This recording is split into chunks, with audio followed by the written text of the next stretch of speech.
America was gripped with UFO sightings and flying saucer fever.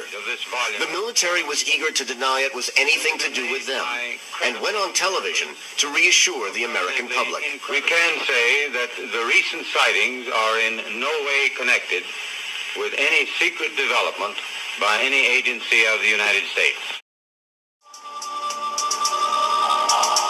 Then in July 1947, in the midst of the UFO fever, came a startling report by another serving American officer.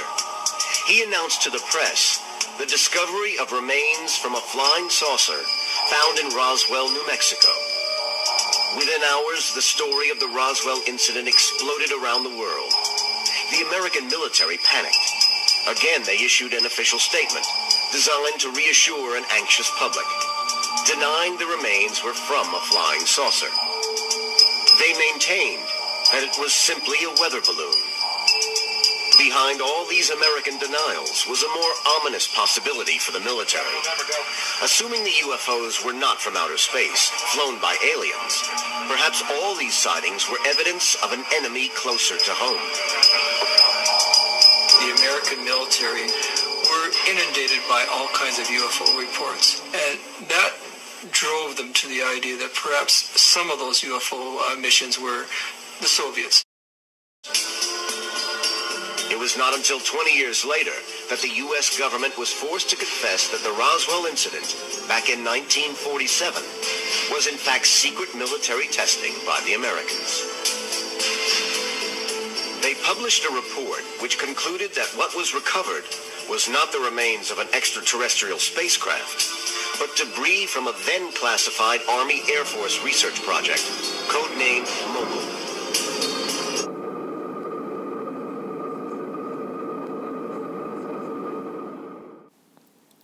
Well, there you have it.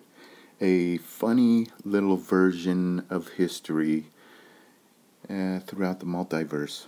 But in actuality, see, when everything's secret and the public doesn't know anything about anything, and they're deceived, like Roswell, they say it was aliens, then even this goes back to the public hearings with Dr.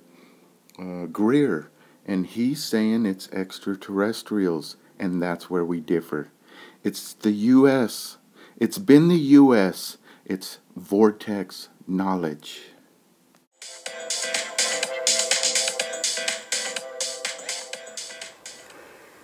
It's trust but verify is how it works. You don't get to decide what I get to see. I get to see it all. I was elected by some 800,000 people to come to Congress and see classified information. I was elected by my colleagues here to be the chairman of this committee. That's the way our Constitution works.